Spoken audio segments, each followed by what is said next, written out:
There are so many mega projects happening in Miami-Dade, it's almost unfathomable. Today, I'm going to make this video about my top favorite 13 projects. At number 1, we're going to be talking about a project that was in the news this week. That's right, we're talking about Sunset Place. Sunset Place is a long dead mall in South Miami. It's been dead for probably close to 10 years now, and there's almost no stores left in it. The reason Sunset Place basically failed in the past is that it was built like a 1990s or 1970s mall. It was very closed off from the surrounding streets, and it never really connected with the community.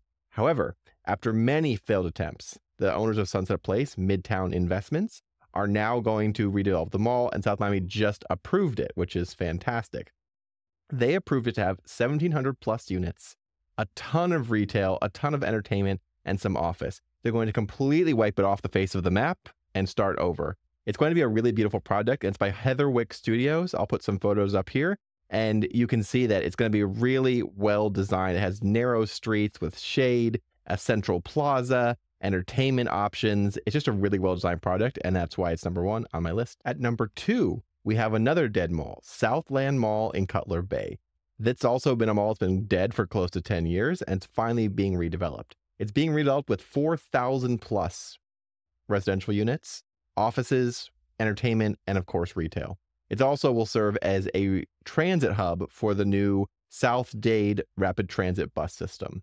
I like the fact that it's so far south. They're building this sort of town center that has all the things, office, entertainment, all of that. So I think it's going to be a really cool project, and it is being done by Electra America. Going to be done in stages, and it'll eventually end up with 4,000 residential units. At number 3, we have the Intercoastal Mall on 163rd Street. Once again, another dead mall. This mall is being redeveloped by Deezer, and it will be a full-on mini town. It's going to have a new canal. It's going to have between 5 to 8 new high-rises. It's going to have services for the city, going to have a marina, lots of retail, and offices. Right now, it's a 2-story dead mall that's been dead for 10 years. I'm really excited about this one. It's going to be in a great location by Aventura, by Sunny Isles. At number 4, we have our first Live Local project. This Live Local project is yet untitled, and it is in the far west part of Little River.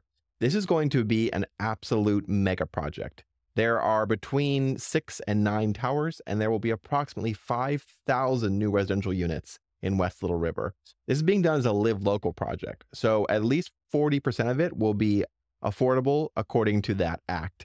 It's going to be a really intense project because right now on the site, there is literally just single or 2-story buildings. It's going to really densify that part of West Little River. I'm excited. It's somewhat close to the new Tri-Rail connection, and also it's a few blocks away from the Metro Rail station. So it's going to be a really amazing project for West Little River.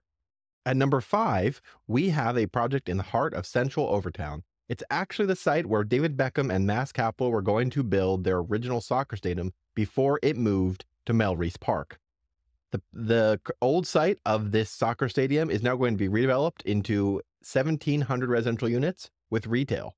This is a really exciting project for Overtown because Overtown still has a lot of very large vacant lots and a lot of expansion probability. This is not a Live Local project, but knowing neighborhood, the prices should not be too terrible. Very exciting project for Overtown. At number 6, we have a project in one of my favorite neighborhoods, Miami World Center. This is the project by Whitikoff, which I am probably pronouncing incorrectly, but it will comprise 3 towers on the south side of Miami World Center. There will be 2,300 plus units in 3 towers with retail, I believe a grocery store, and a decent amount of parking as well. This project is awesome because it will connect Miami World Center to the Brightline station, so you'll have a continuous path all the way from your train to your residence, which is a pretty amazing thing. For number 7, we're heading to downtown Miami for Namdar Towers. Namdar Towers will have 1,400 units in 2 towers with retail. I really like the location of Namdar Towers. It's in between downtown Miami and Flagler Street and Miami World Center. So you'll have a very nice path you can take from the Namdar Towers to either go to Flagler and check out the small shops there, or go to the mega stores and shopping in Miami World Center. Very good location for these 2 towers. For number 8, we're headed way out west to Dolphin Station. Dolphin Station is at the end of the Dolphin Expressway, basically out in Sweetwater. This project is by Terra and will have 1,800 residences along with offices and retail, and will also serve as a transit hub for the future bus rapid transit system that comes from east to west on the Dolphin Expressway. I like the fact that they are building out that way and they're building all the things that people need all together. So I think Dolphin Station is going to be a really awesome project. For number 9, we are going back to Edgewater and Melo 17th. Melo 17th is a 2-tower project with 1,700 units. It's also in one of the areas that I've referred to as the Biscayne Dead Zone. Biscayne Dead Zone is between 19th and 17th and has not been developed in over 20 years. There are multiple projects, some that I've mentioned here, that will be in that area. But I am excited for this Melo project because Melo builds their projects quickly and they tend to offer a product that is great for the community. At number 10, we're talking about Miami World Towers 1, 2, and 3. Towers 1 is already built and should be opening by December. There will be 2 more towers there that provide residential and offices. The grand total of residents there will be 2,040, which is a wild amount for such a small space in Miami World Center. At number 11, we're talking about Miami River Bridge. Miami River Bridge is going to finally replace the hideous Hyatt on the Miami River on the Miami side. This is going to have 3 towers. It's going to have a multifamily, a hotel, and then a hotel condo component. The 2 of the towers are going to be connected by a sky bridge, which is absolutely beautiful. They're also going to rework the ground level and access so that you'll have access to the river, and it'll be a much more beautiful project than what is currently there. For number 12, we're going to head upriver a little bit to the Miami River District. The Miami River District is by Sherritt, and there's going to be 3 towers on the site with 2,000 residences. It's going to be multifamily, condo, and hotel.